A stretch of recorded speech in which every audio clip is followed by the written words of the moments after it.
Hai, selamat datang di channel seputar Borneo. Mari kita belajar mengenal daerah Kalimantan. Namun, sebelum masuk ke videonya, dukung Mimin dengan klik tombol subscribe, share, dan like video ini, agar channel ini semakin berkembang dan memberikan informasi seputar Kalimantan untuk kamu. Pada masa pemerintahan Belanda, sekitar tahun 1936, daerah Sintang merupakan daerah Lansop di bawah naungan pemerintahan government.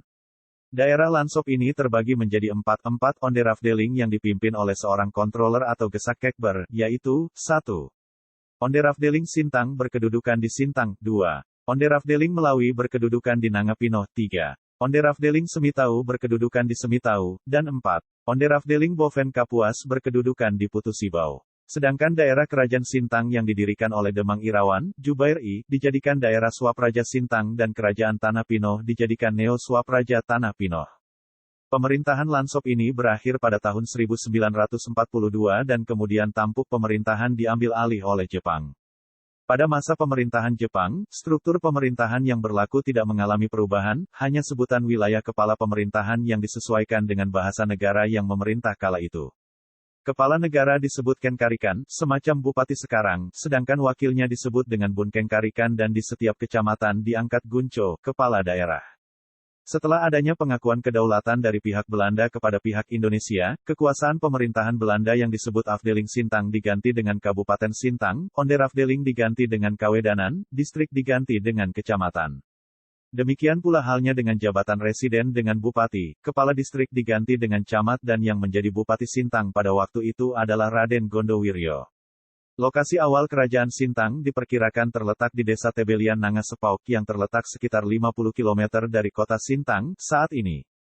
Bukti sejarah berdirinya kerajaan ini dapat ditelusuri melalui sejumlah benda peninggalan sejarah, antara lain ditemukan batu lingga yang bergambar Mahadewa dan Arcanandi, masyarakat menyebutnya dengan batu kalbut atau batu babi, di Dusun Batu Belian Desa Tanjung. Tidak jauh dari lokasi batu lingga tersebut, terdapat makam Aji Melayu, tokoh yang diperkirakan merupakan nenek moyang raja-raja atau sultan-sultan di Kesultanan Sintang. Nama kerajaan Sintang mulai dikenal setelah abad ke-13, Demong Irawan atau Jubair Irawan I memindahkan pusat kerajaan ke daerah bernama Senentang yang terletak di pertemuan antara Sungai Kapuas dan Sungai Melawi. Nama Senentang ini lambat laun dikenal dengan sebutan Sintang. Luas wilayah kerajaan Sintang pada masa pemerintahan Demong Irawan mencakup Kecamatan Sepauk dan Kecamatan Tempunak. Kerajaan Sintang mengalami perubahan menjadi kerajaan bernuansa Islam sejak pemerintahan Sri Paduka Tuanku Sultan Nata Muhammad Syamsuddin Sa'adul Khairi Wadin. Beliau merupakan pemimpin pertama di Sintang yang menggunakan gelar Sultan. Pada masa pemerintahannya terdapat beberapa keputusan penting terkait dengan Kesultanan Sintang yang ditetapkan, yaitu, ditetapkan Sintang sebagai Kesultanan Islam, pemimpin Kesultanan Sintang bergelar Sultan, disusunnya Undang-Undang Kesultanan yang terdiri dari 32 pasal, didirikannya masjid sebagai tempat ibadah, dan dibangunnya Istana Kesultanan. Pada bulan Juli tahun 1822 di masa pemerintahan Sultan Sri Paduka Tuanku Pangeran Ratu Adi Nuh Muhammad Komarudin terjadi kontak hubungan resmi Kesultanan Sintang dengan bangsa Belanda. Kontak tersebut diawali dengan datangnya rombongan asal Belanda yang pertama di bawah pimpinan Mer. J.H. Tobias, seorang komisaris dari Kurt van Borneo, untuk melakukan perdagangan dengan Kesultanan Sintang. Pada bulan November tahun 1822 Sultan Pangeran Ratu Adi Nuh Muhammad Komarudin meninggal dunia karena sakit parah. Tahta kekuasaan kemudian dipegang oleh Sultan Sri Paduka Tuanku Pangeran Adipati Muhammad Jamaluddin. Pada bulan ini, datang rombongan dari Belanda yang kedua di bawah pimpinan Dutch Van Dougen Gronovius dan C.F. Goldman, dua pejabat yang ditemani oleh Pangeran Bendahara Pontianak, Syarif Ahmad Al-Qadri sebagai juru bicara. Misi Belanda tersebut menghasilkan sebuah kesepakatan dan kerjasama dagang yang tertuang dalam Voorloping kontrak sementara. Kontrak ini ditandatangani pada tanggal 2 Desember tahun 1822 Setelah itu, muncul beberapa perjanjian lainnya, tahun 1823, 1832, 1847, 1855. Melalui perjanjian-perjanjian tersebut, Belanda mulai melakukan inventarisasi terhadap pemerintahan dalam negeri Kesultanan Sintang. Hingga masa kemerdekaan Indonesia, Kesultanan Sintang tetap berdiri sampai tahun 1966 berubah menjadi daerah tingkat 2, Kabupaten Sintang di Provinsi Kalimantan Barat. Sumbangan terbesar dari Kesultanan Sintang bagi negara Indonesia adalah digunakannya lambang Kesultanan Sintang sebagai inspirasi terciptanya Garuda Pancasila sebagai lambang negara Republik Indonesia. Portugis adalah bangsa Eropa pertama yang menjalin hubungan dengan Borneo di awal abad ke-16. Belanda tiba dengan kapal East Indies Company, VOC, sekitar tahun 1600. Mereka datang sebagai saudagar. Mereka menjalin hubungan dengan Banjarmasin, 1609, dan Pontianak, 1778, tetapi hubungan ini tidak memberikan keuntungan banyak bagi Belanda. Belanda tertarik kembali menjalin hubungan dengan Borneo setelah adanya masa peralihan pemerintahan Inggris, tahun 1811 sampai tahun 1816. Pembajakan merajalela di pulau tersebut, sehingga Belanda harus membangun kekuatan untuk menghentikan gangguan terhadap kegiatan perdagangan mereka. Alasan resmi yang digunakan Belanda pada saat itu ialah untuk membebaskan orang Dayak dari penindasan. Belanda pertama kali datang ke Sintang pada bulan Februari tahun 1822. Sebuah misi dengan Komisaris J. Tobias, C. Hartmann dan E. Francis menyusuri Sungai Kapuas memasuki daerah-daerah pedalaman. Misi pertama ini bertujuan untuk menginspeksi berbagai kerajaan di sepanjang Kapuas dan untuk berkenalan dengan penguasa-penguasa setempat.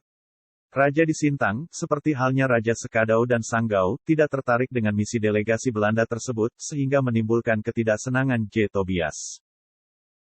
Tobias mengutus D.J. von den Dungen Grovonius ke berbagai kerajaan di Kapuas untuk mengumpulkan sebanyak mungkin informasi. Laporan perjalanan ini menjadi sumber kepustakaan yang sangat penting tentang situasi di Sintang pada awal abad ke-19.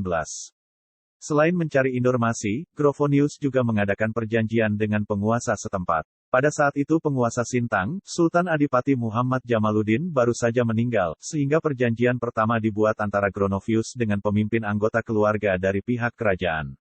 Perjanjian ini dibuat dalam suasana permusuhan dan intimidasi. Dengan adanya penandatanganan perjanjian ini, Sintang mengakui bahwa Belanda menjadi pemimpin mereka. Selanjutnya, berbagai konflik diatasi oleh residen Borneo Baratan, mereka dilarang menjalin hubungan dengan penguasa lain. Sebagai imbalannya, Sintang mendapat perlindungan dari Belanda. Maksud perjanjian tersebut adalah untuk membangun kekuasaan Belanda dan menciptakan situasi menguntungkan dalam bidang perdagangan. Walaupun demikian, Belanda tidak yakin dengan perjanjian tersebut. Pada tahun 1823, Ketua Komisi C.L. Hartmann membentuk sebuah resimen beranggotakan 40 tentara dan mula membangun benteng. De Sturler menjadi komandan pos ini. Perjanjian 1822 juga diperbarui dan tanpa batas waktu. Namun, Sintang belum memiliki pemimpin yang baru. Para pemimpin keluarga kerajaan memilih Abang Sinkel sebagai raja baru, tapi Hartmann tidak mempercayai pangeran ini. Beliau mengatur bahwa Abang Sinkel boleh menjadi raja di Sintang, tetapi yang menjalankan kekuasaan kerajaan adalah pamannya, yaitu Ade de Jun. Ade de Jun mendapat gelar Pangeran Ratu Kesuma Negara. De Sturler mendapatkan kesulitan di Sintang.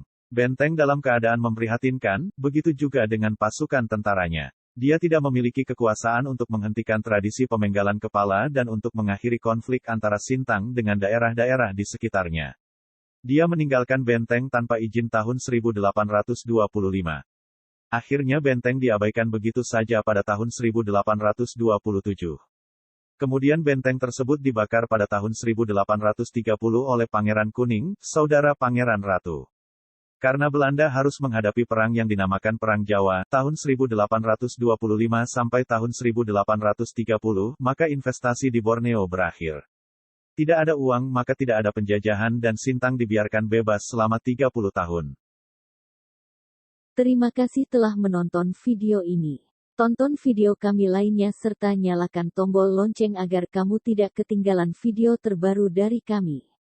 Saya Mimin cantik, seksi, yang aduhai mohon undur diri dari ruang dengar Anda, karena Mimin harus najok terlebih dahulu, boh. Sampai jumpa.